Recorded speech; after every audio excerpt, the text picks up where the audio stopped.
this is a very exclusive little group, and I'm very thankful that you're here. Otherwise, coming all these miles might be an odd sort of stomach-turning experience. But I'm glad you're here, and I'm glad that this is being filmed, because I think, and this may seem very, very self-centered, and I don't mean it to, but I think this is actually quite an exciting piece of work. It's certainly exciting to me, and I am glad to share it with whoever's watching. Particularly thankful you're here, Bill, and I appreciate that. I hope it wasn't just because you were plugged in. Thanks. I'm interested in what you've done in the past. Well, we've been talking about this in the past. Yeah, I think it will be of interest to you. Are you going to be okay without his mic? Can you hear him well enough over there? Do you want his, I'm not. That's why I'm just moving closer. Okay. Oh, you've got a problem with the sound? Yeah. Well, I'm picking up the sound off the speaker that's here, and you're that far away. And if there's well, noise... How about this? Yeah. Can I wear this? Yes, wear the mic. Okay. Can you put that on for me?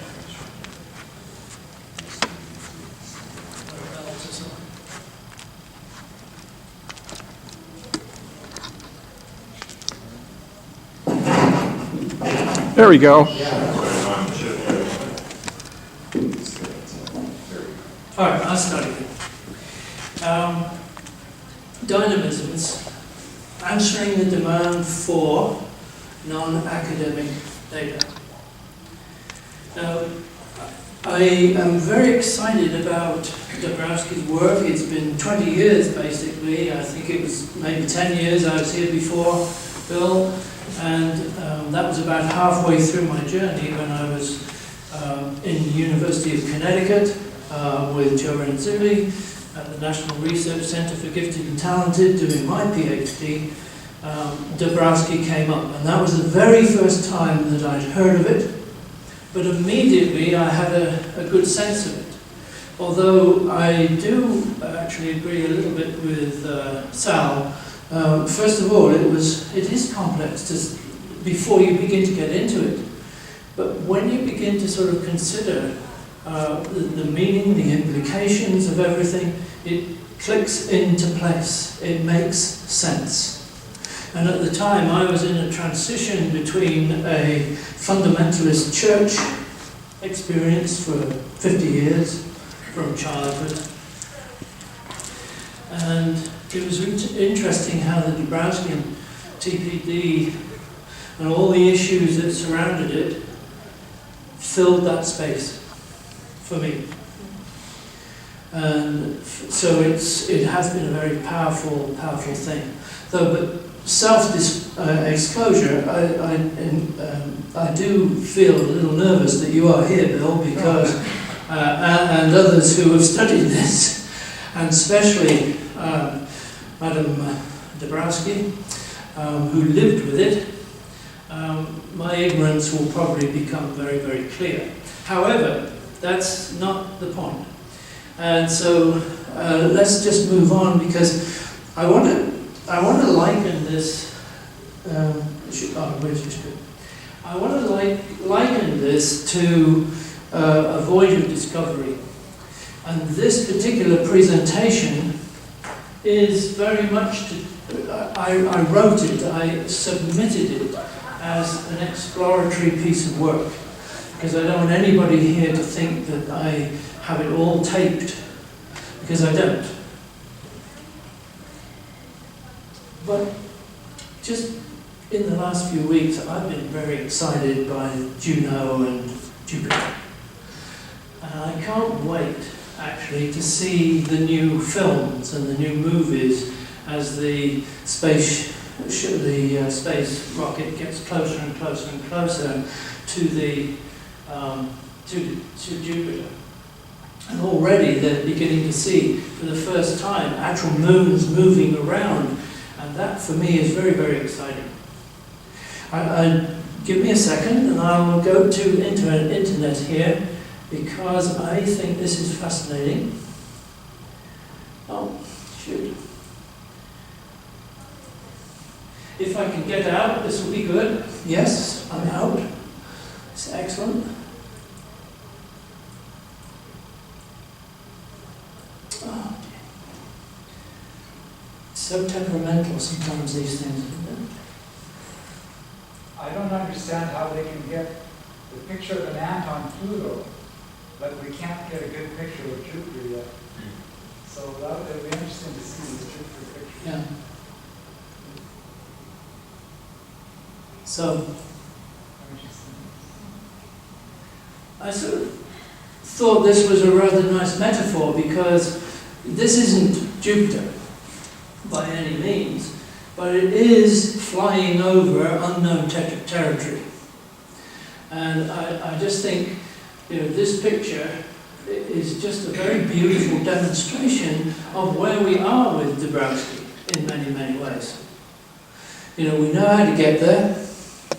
We've got the capacity to get there, but we're still discovering what is there. Now, I bow to your judgment, Bill. I mean, you've been here for such a long time dealing with it. Is that any reasonable sort of metaphor? Sure. I mean, Dabrowski, to me, we took a mining analogy. Dabrowski's like an archaeologist digging through the layers. And the further you dig, the more you discover. And we haven't, to me in my life, I'm still on the surface. So this, I think, this picture, this little video actually is a very nice metaphor, because this was a picture of, I believe, one of the moons, or I can't remember exactly which, but the clarity of this has never been seen before. So this is a new journey and new sort of information, which I think is really very exciting. And I feel exactly the same with respect to Dabrowski. And I put that in there just simply to give you a sense of where I feel we are with respect to Dabrowski. So I'm going to stop that there for a moment.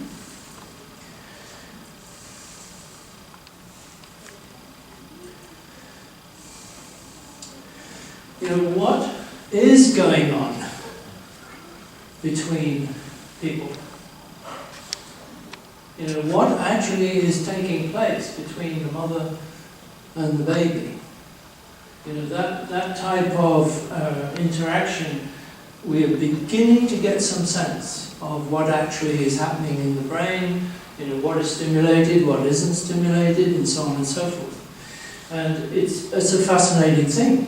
Well, most of us don't have access to this. We can see it on some tape, but the majority of people who are very interested in Dabrowski don't have this sort of information. We have to wait for it to arrive, even though that is fascinating. We want some more information. This is really, I think we had a picture of the brain and all those sort of connections and so on and so forth. This one is really interesting. This was before marijuana and after marijuana. And I just think that sort of information is absolutely fabulous, and we need it, but most of us can't get it. So we have to get this information by some other means. Now, what you're going to see next is a coalescence of all these pieces of data that I use when I am doing a psychological evaluation of a little boy. And what I'm going to tell you is a story. But first, I want to see if I can connect to my website here. So be patient with me. I invented a system that's based on a holistic evaluation process, a methodology, which I call now Chandelier.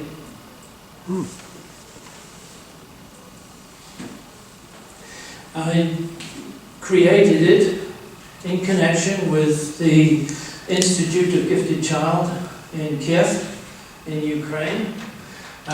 This is the work of the software engineers that I worked with for nearly 3 years, and it's based on what I was doing in holistic evaluation for 3 to 4 years before that, and that's probably when we were talking, Bill, I suspect.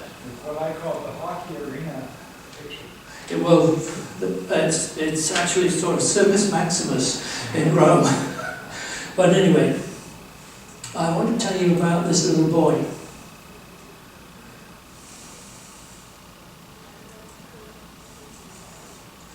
His name is Charlie, and he is a real little guy, and I'm still working with him.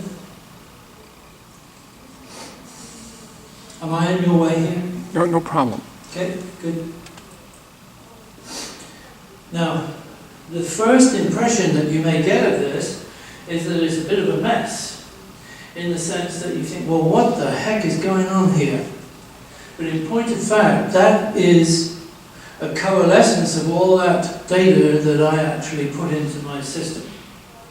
Now, before I go on, I want to just explain to you that this is an end product, this is an end result of a lot of testing, obviously, and the gathering of a lot of data. The system that I have devised actually was consciously based on Dabrowski's work. What I've done, I haven't called the center of this developmental potential, it's more the potency for potential. Sorry? Oh yes, thank you. The button. Yeah, the button. So, I want to show you that this actually is a system that is color-coded. What have you noticed about the colors? Different color, different shape. And a different intensity, right in the center. And what I've done is somewhat different in the sense that I've turned a lot of tables round. So what I'm looking for actually is intensity or data that suggests strength of support for potential. And so everything in the center there that you see is strengths, supportive. As we go further outside, we see that the color actually diminishes, and that immediately tells us that we've got a problem. Because the data that's on the outside of that system actually begins to tell us that this is actually detrimental to development. And I've put the mean that runs constantly through, so immediately you can also see what is above and what is below average in terms of the data and what it portends. Now the 4 areas, basically, I should use this thing. I've called this predispositions because although it's nature, predispositions covers other things that you may not be able to see but you know are there, like resilience, personality, things of that nature. So this is, another name for it would be nature. This area here is behavior. This area here is nurture. So these areas are whatever can come from the womb, in the womb, things that would actually modify how people's potential is, how it may progress over years. Could be anything from alcohol issues in the womb, right through to TBI or something of that nature. And here is psychometric. So all that battery of tests that I showed you is now into a color perspective, and I call this a profile of a child. So immediately you're able to communicate to to teachers, to parents, whoever's interested or needs to know, you can begin to take a look at the data that you've gathered in one sort of deal, as opposed to a lot of files and papers. Now I need to just do this from here because I don't think the clicker will do it. So I'm going to just reduce the mess here for you for the moment. One of the beauties of this system is that I can layer data over time. I can compare data. And so that's the one thing I want to do today, is just to show you the effect of a difference of approach in terms of helping a child to succeed, and the effect that it has taken over time. So first of all, I'm going to just click on this one. And you can see, I hope, from what I've given you, is that there's some problem here. What is it? You know that's the data problem, you know that's the data where the data for behavior is. So what's the problem? Nothing in the middle. There's nothing in the middle. That's one way of looking at it. Gone off the chocolate scale. Off the chart. Well, what if I told you that the blue was the kindergarten teacher? Kindergarten teacher. In fact, there's two kindergarten teachers there. The green actually is mom and dad. So it's interesting because at home this boy is a little different. But in school, he's a real difficult case. And I was called in because this particular young man was ready for what we have as an IEP. What's the equivalent here? Is it the same? Individual educational program or plan? He was ready to be completely on a plan for behavior disturbance.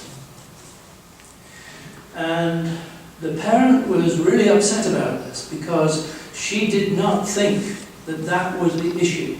And you can see that the behavior was somewhat more reasonable at home than it was in school. So they called me in, ultimately, and I did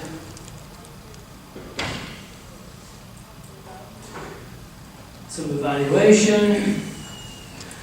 I did Tony, test of nonverbal intelligence. I did KBIT, which is the Kaufman Brief Intelligence Test for Children. I did WISC-5, and I also did the WISC Individual Achievement Test. Well, what did I find? Well, it's really interesting because, first of all, does anybody notice where most of the data is? Given the little bit I've shown you, where is most of the data in the psychometric? High. So what we found is that this kid in kindergarten has, in fact, very high level of analytical skill, cognitive ability, etc., etc.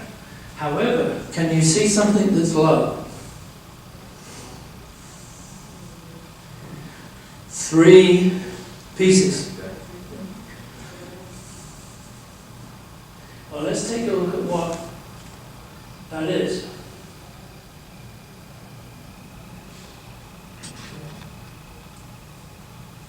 That is the new WISC-5 CPI, which is the use of cognitive abilities.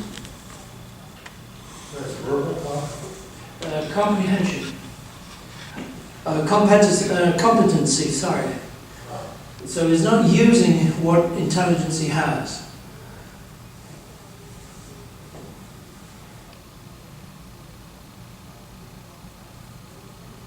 This is very typical. And if Linda were here, or any of the folks, you'd know exactly what that was. Processing skill. Based on coding, symbol search, etc., etc. But take a look at this one.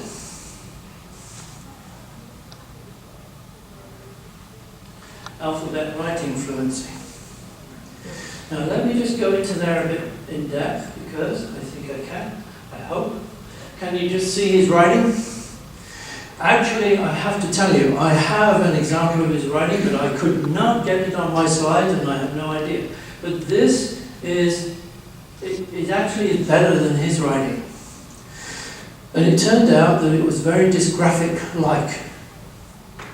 So now, can you begin to imagine how that child was beginning to be extremely frustrated? And now can you see how that correlates with the picture on the top? Because now what you've got is a reason for that behavior. We know from the testing that he has above average abilities in many respects. In fact, it was 2 to 3 years ahead of his ability. But the way he was using what intelligence he had, and so on and so forth, plus other difficulties. When I went into school, Charlie, first of all, they were sitting around the kindergarten for about an hour and a half. Can you imagine kindergartners sitting around the teacher an hour and a half, and she was holding up grade pictures, talking about what they should be doing and what they should be writing. And Charlie's there, listening, and then the class breaks up and goes and sits down with a pencil and a piece of paper. And Charlie is sitting next to a young man who's actually writing very well. So how does that make you feel? So now we know already he's very slow at writing. And you know what I heard the teacher say is, "Good for you, Charlie, you're doing a great job, well done, keep trying." And did nothing to help him whatsoever. So I actually rescued him and took him out, and I brought him to this computer, and I started to talk to him about where the words were, where the letters were, and all those sorts of things. And he clearly could see it. And along with other tests, and I obviously can't go into the whole story here, but esophoria. Do you know what esophoria is? If you want one line, thankfully, most of us develop perfectly healthily and our eyes converge on it. If we're not so healthy, our eyes don't converge on it. So instead of one line, we've got two. So now can you see how I'm really building up a story just by looking at that data in a holistic way? I have now got a child who I have brought in, who is going to be on an IEP for behavior disturbance. I am now beginning to see maybe why he's disturbed. So let's just quickly look at what that is, very briefly. Esophoria, muscle condition, both eyes are open, each eye points accurately at the target. However, there are issues, and so this kid, when he is really trying to, at a stage where he's reading and writing and so on and so forth, and perhaps because he's got dysgraphia also, and that isn't absolutely for certain, because it may be that overconvergence is actually having a major problem on his side anyway. So I'm beginning to build a picture based on my data. And I also found, does anybody know the Bender-Gestalt test? You may recognize it. It's where the child has to copy shapes and dots and so on and so forth. Now, just an aside about the system. I'm not selling the system, though I'm excited by the system, clearly, because it actually gives me the opportunity to go into 5 levels on each data point. And so this is just one of the levels that helps me go into that data and explain to the parents, to the teachers, what it was that I did. I can explain the data very, very clearly. I can go into all sorts of different things if I want to as we move forward. So we're gradually getting a picture of this child who is not just disturbed behaviorally. I was in Winnipeg last week and we had Mark Freda speaking to us, and one of the things that he was talking about was the fact that if you look at A, B, C, A being the antecedent, B being the behavior, and C being the consequence, so very often, where I am, and I suspect where a lot of you come from, they forget the antecedent. Just go straight into the behavior. This system doesn't allow for that.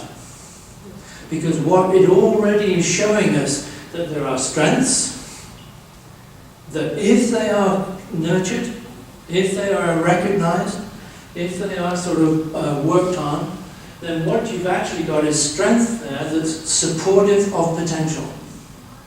Even though there are weaknesses. And I'm one of those believers, and I suspect there are a number of others, that we overcome our weaknesses through our strengths. That, to me, seems a very important thing, and part of the Dabrowskian thought is that sometimes we have a struggle, but through that struggle we can actually overcome and be strong, which is very exciting. The other things that are on there, on the other end here, personality, resilience, and then over here, for instance, there are things like kindergarten, climate. Don't even mention it. I mean, this kid was beside himself at going to school. He hated school. It was hell in school because nobody liked him and the teacher wasn't with him. And so this was a terrible, terrible sort of, I mean, it was a depressing issue. No wonder the kid was, beside himself. We haven't got the time to go to everything, except what I really want to do next is this.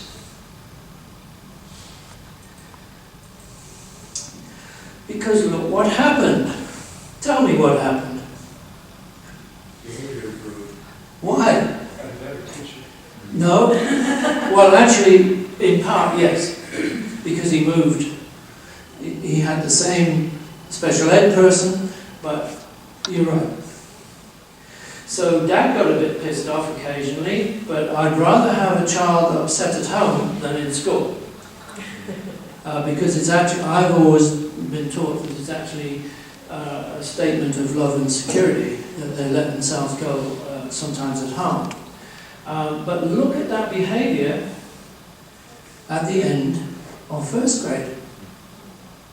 Well, this is exciting because what happened, the teachers began to learn about these various issues where he wasn't using his strength. They began to sort of pull together a program that was based on strength. His mom had taken him to the optometrist and found this esophoric condition, and he was actually prescribed glasses. So now look what's happened. We've got teachers who are beginning to see that this individual has actually got some strengths, see that this individual's behavior was perhaps based on frustration, not just simply a behavior disorder, and they were prepared, and I think this was absolutely wonderful, they were prepared to actually work with him. Well, let me tell you, this was so exciting for us because when he was in kindergarten, first of all, they gave him a one-to-one. When he was first in first grade, because they didn't necessarily trust him completely, they gave him a one-to-one. But it only took a month for him to begin to self-regulate. It just gives me a shiver just to think about that, because this kid shifted from being desperately unhappy and not at all happy to go to school, to someone who actually wants to go to school. He was not reading when he at a prescribed sort of level when he was in kindergarten, but now he reads the same level of his first grade, ready to go into second grade in September. And such was the excitement about all this, I then did.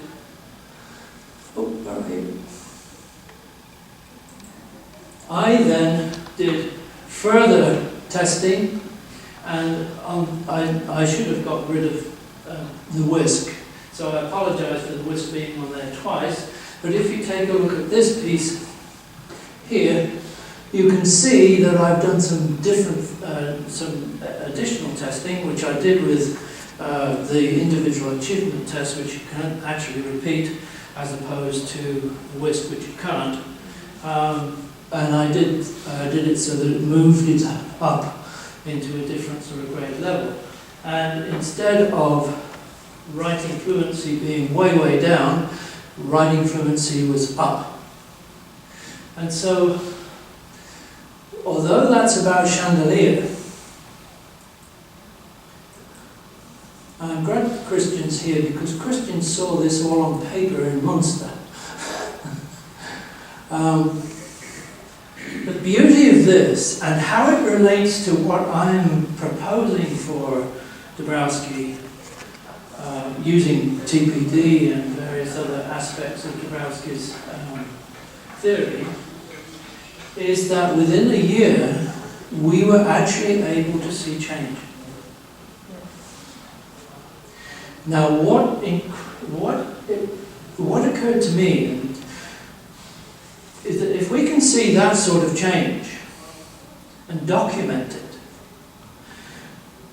being so passionately interested in Dabrowski's theory of positive disintegration, I felt that it was really important, if we could, to come up with a measurement or some sort of instrument that we could maybe see where children are on that journey.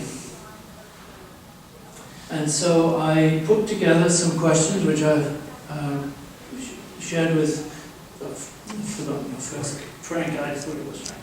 I've shared it with Frank, and I'm going to be sharing it with you in a moment. Because I think if we can put together an instrument of sorts, not to get a number, but more based on a prognosis, as opposed to a number of, a strength or something of that nature. Because Dabrowski himself talks about it being a prognosis and the probability of being able to be fairly accurate if you take a look at how things move through and improve towards the personality ideal. So that's it's very short, I'm afraid, look at this, but let's move on now to the rest of the PowerPoint. This was Charlie's writing, by the way. That's in 30 seconds. Hardly appropriate.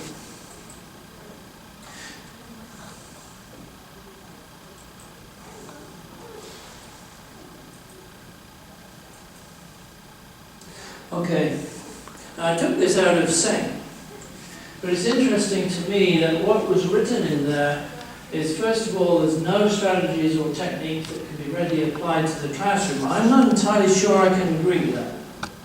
Because if what I'm looking at, if there is a system whereby we can actually see change taking place, that actually is very exciting. And that could easily be applied. And it's certainly, in its own little way, it's only just one study of one kid in my neck of the woods, but the change is dramatic. Now, if somehow we can take a look at how things may be changing over a period of time with respect to the different sort of dynamisms as they move forward from, say, third level to fourth, I think this would be a very interesting piece of information, and I, as a psychologist, would like to have that. I suspect that teachers would like to have that too, if we could translate it into something that was practical.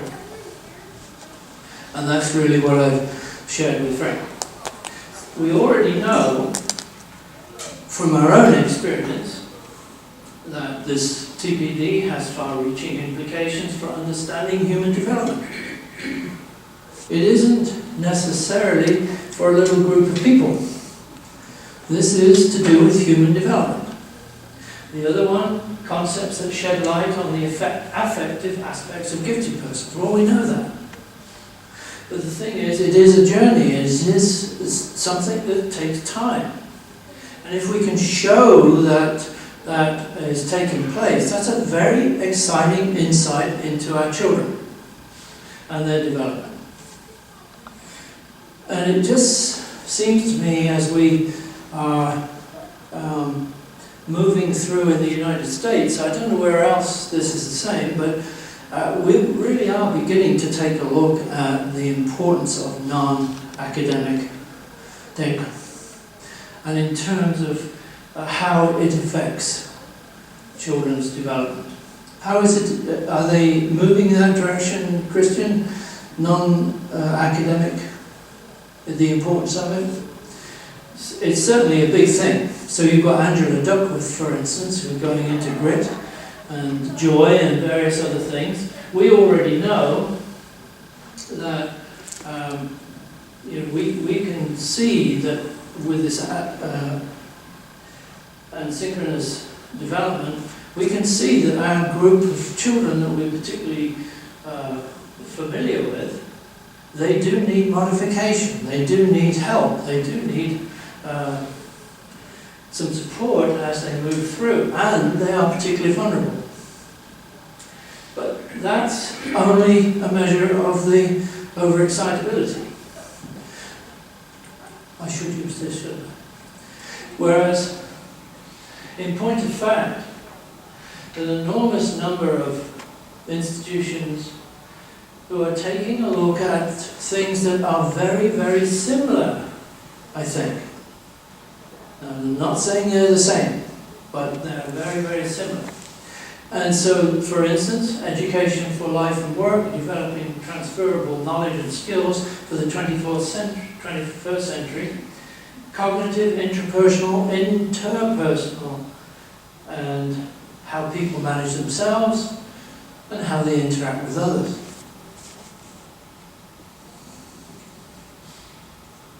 Come on. Okay. I should have done the whole thing, but in developmental and educational psychology, close association and interconnection of intellectual and emotional functions are definitely important. So it isn't just the emotional, it is a link.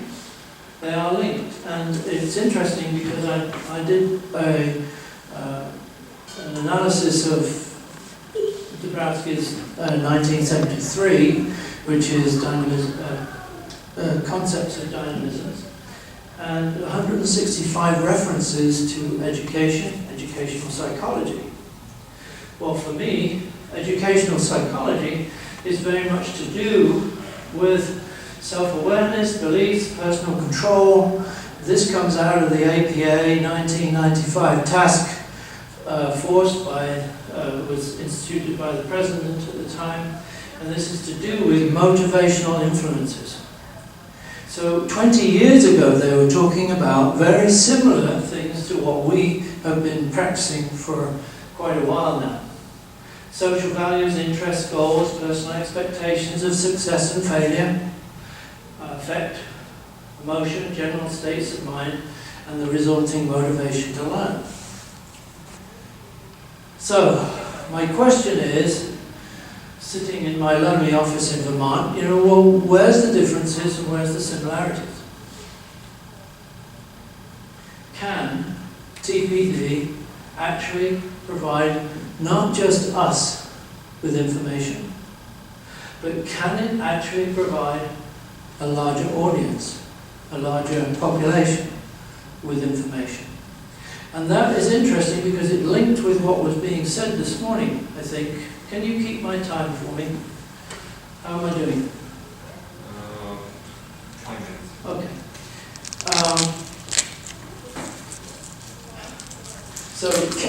The big question for me is, can TPD actually spread beyond our area of interest? Personal belief is yes it can, and yes it should, in my opinion, because it is so powerful. And I think it's a shame that it stays, fairly tight. It may be quite a change for folks, but I think it's really important, because given these assumptions, the empirical data, traditional like the WISC or whatever it is that we measure, is a poor indication of potential, and assumption that a truly comprehensive, holistic understanding of the individual is better, and the fact that it relies on a confluence of non-academic and non-cognitive data. So my question really to myself, and I had this question before I even submitted anything to here, is what's the probability or desirability, practicality, bringing significant TPD and OE together to form a new universally accepted assessment tool based on Dabrowski's work? Now that excited my mind. Whether it excites yours, I cannot tell, but I would love your feedback. Because it sounds to me as if, in fact, there's quite a number of minds who are going in that direction, where we may be able to share information that actually goes beyond the gifted. And I had the pleasure of talking with Don Ambrose, who's the editor of Roper Review. If I'd have known, I'd mention your name, but never mind. Pay me better next time. But anyway, we were talking, I'm not joking now, I'm serious. We were talking about Sternberg's work, for instance, and the fact that he is actually looking at how we can find people, how we can find those minds that get lost. And tell me your name. Rita Kepner. Rita was telling me just before we started this about her own son. And how, if it weren't for, well, you tell us.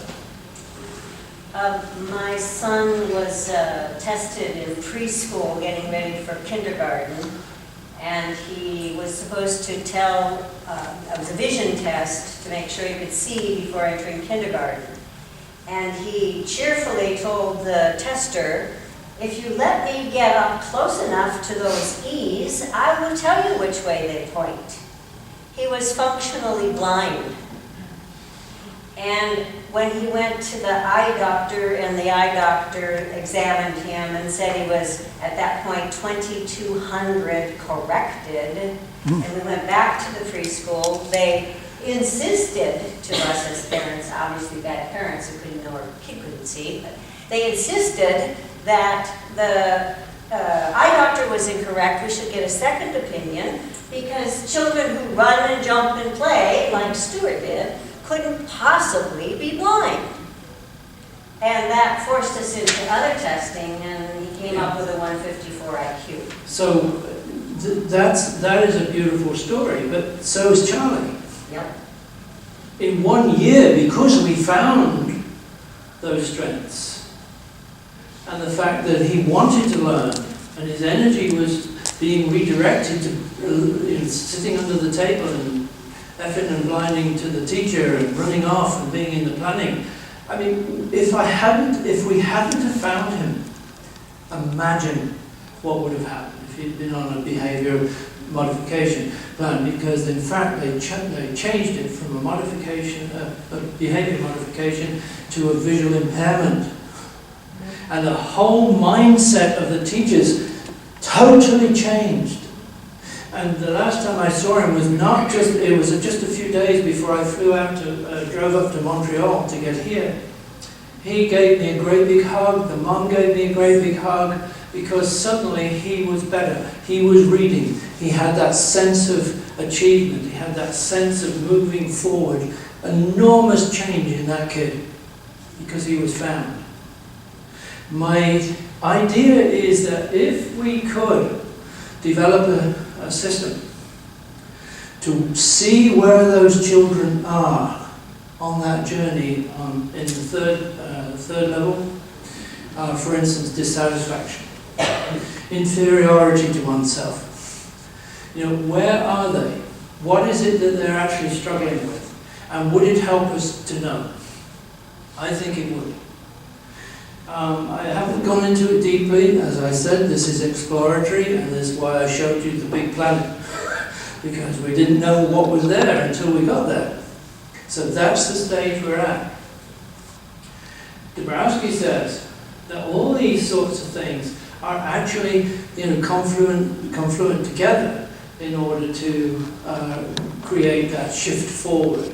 Genetics, environment, and I love the two things: social environment, the things that we where we're living, etc., etc. But I also love the concept of the inner mental environment. You imagine Charlie's. It was pretty trashy at the time, but now that's been thrown out, and now he's in a different environment. Alan Kaufman, who worked with Weschler, he said, and this is paraphrased, I couldn't quite remember exactly what he said, but this is basically what he said: we are more than a number. And I think that if we could actually add to these areas of interest and understanding of our children, it would be helpful. How long have I got, Joe? 10 minutes? How about that? What I'm going to do, although this goes on for a while, I'm going to stop now because it's something I want you to look at. Can you help give it out? I'm more than willing for this to be posted elsewhere when you... Will it be posted somewhere? The whole thing? Okay, great. You give it to us. Yeah, absolutely. I want you to take a look at what I have been playing around with. You haven't got one yet? It's coming. You can have more than one, actually, if... okay. Just, if everybody's got... You haven't got anything yet? I'd like a couple. Oh, she's got one, but we can get another. Yeah.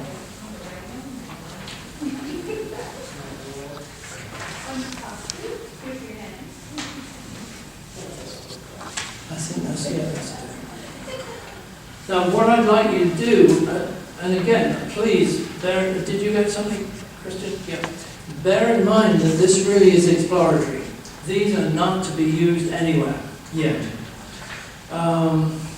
But they're just the beginnings of an idea of ways in which we could translate the definitions out of 1973, where Dabrowski gives us a definition of a particular dynamism, to see whether we could put it into operation with a sentence, with a suggestion, which is neither negative or positive. It's just something you say, never, or always, or whatever. But again, this is not about number. It's really more of a prognosis. It's being able to see whether, in fact, this gives us some insight as to where the children are with respect to these dynamisms. It's no surprise that these remind me of when I looked through Dabrowski's questionnaires. I mean, these are the kind of things he was having in the different questionnaires he was trying to develop. Well, and I haven't seen them, so that's interesting. I don't know whether it's great mind. I would never put myself on that level. It's probably based on the same concepts and constructs. Yeah, it has to be. But what I'd like you to do, if you've got a few moments, is I've deliberately left some spaces there for just to see how you respond to the definition and see whether there are some words, a sentence or something that you could actually put in that would actually create a description, an item. When you've done that, we may have a few minutes just to discuss what you feel about this whole piece.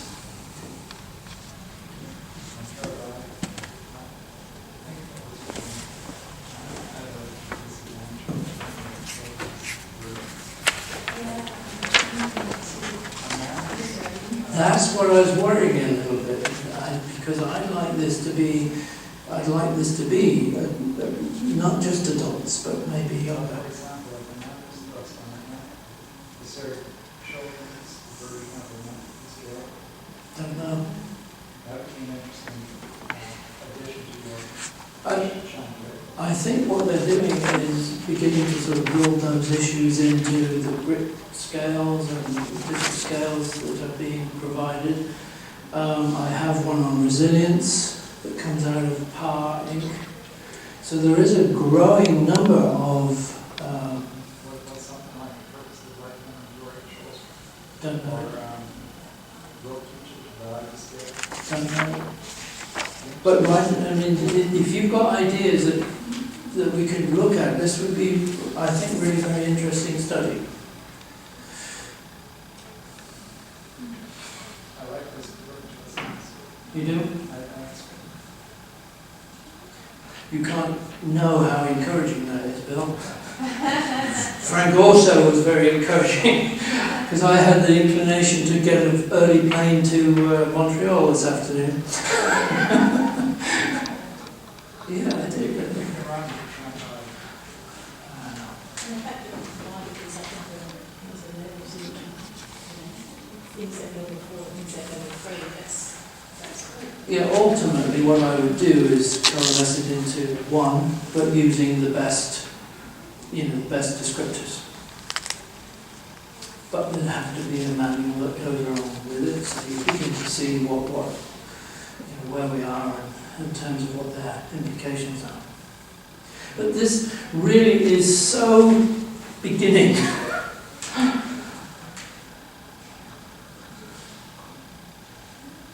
But I really would appreciate your thoughts. I've done it in two ways.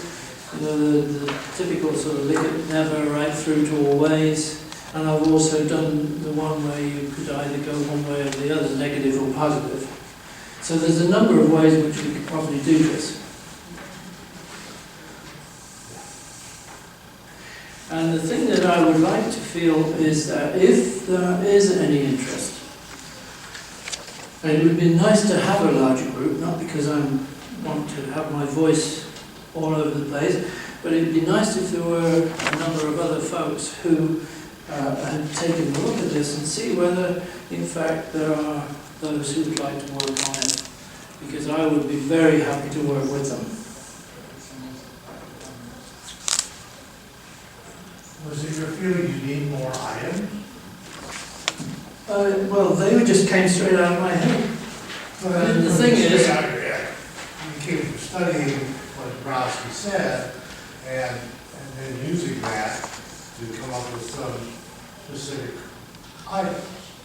yes, but I felt that this would be a good opportunity if somebody had got another one that they felt was more appropriate, or one that they felt was a little more descriptive. This would be a great opportunity to do that. So at the bottom. Do you need another dynamism, or do you need No, another statement? another statement within the context of these. Because this is just the beginning. Add in a space where the individual can do an open-ended and say, is there anything that you feel satisfied, what would it be, and then. It's great idea. And Great idea. looking at the difference between, inferiority towards oneself, for example, at one level, and looking at how you may nuance a statement to represent. Can you write it for me? Not right How now, about but I'd happily give it some thought over time. Yes, please do. And you've got my email. And I think if there are those amongst us here, or you know others who might be interested, I would be very interested to be in contact so we can perhaps begin to sort of work on it. But as I said, it's right at the very beginning. But maybe the way way to do this is to have an email list that you collect, and then you can have a Google document someplace, and we can all kind of put. I have already a few comments, but I'm not sure it's necessary to engage with them right now. No. I didn't expect this to be done today. Yeah. So maybe if we just take a piece of paper, but anybody who's interested in contributing can make their email there, and you can contact us and let us know when you've got a Google Doc happening.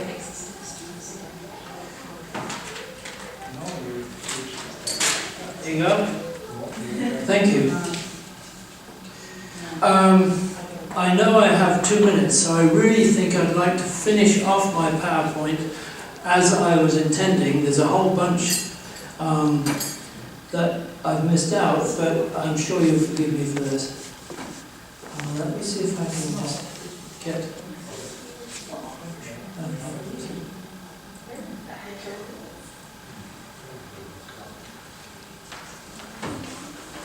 I'm just going to finish off with this little statement here.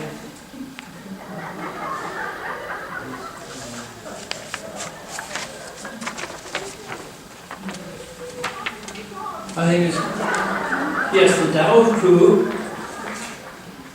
It seems to me this totally sort of sums up much of what's been said. How can you get very far if you don't know who you are? You can imagine the exasperated little bear. How can you do what you ought if you don't know what you've got? Excuse my English. And if you don't know which to do of all the things in front of you, then what you'll have when you're through is just a mess without a clue. All the best that can come true if you know what and which and who. And I'm not sure who is most wise, Solomon or Pooh, but I also think that where there is no vision, people perish. And that's basically how I see what we've been doing here. It's visionary, I think. And I don't want Dabrowski to look to fade. I want it to continue, and I know you do that. And I know that folks want to see this continue. But I think we do have to have a vision as to where it's going to go. So thank you.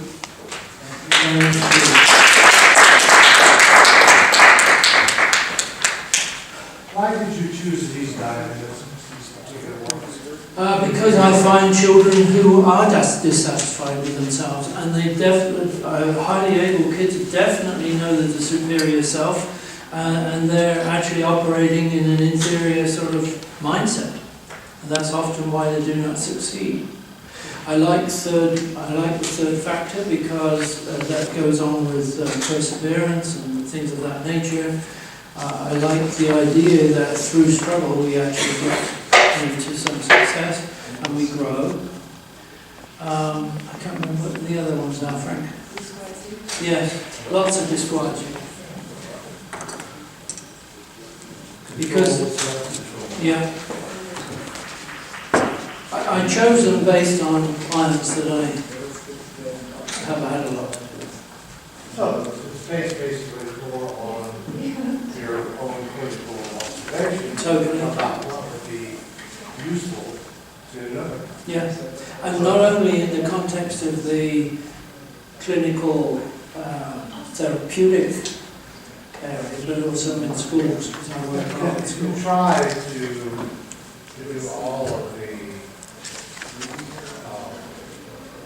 dynamisms, it goes nuts.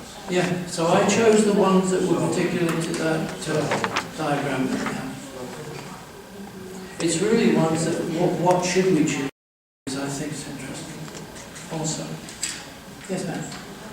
Just wanted to ask you if you knew about what you presented today. It looks like a dashboard, and I don't know if you know about this, but there's a whole movement now of universities going into learning analytics to sort out who are the students that are most at risk at the university, so that they can target an intervention with these students, as opposed to just kind of doing a diffuse intervention.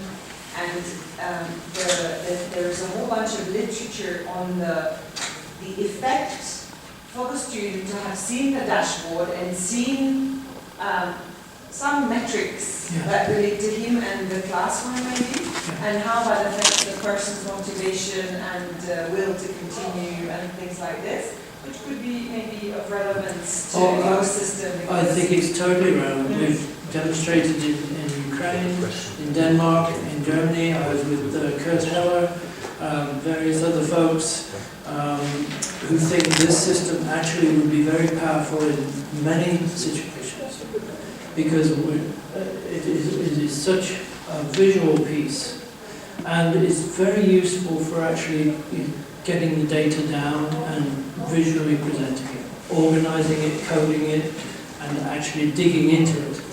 It works beautifully. Yes. I have my own website. Well, it is, and I have been asked, well, I was talking to Tracy Cross and one or two others, and they do think it ought to be published so that more people can see it. But it's a difficult market, even though it is a powerful instrument.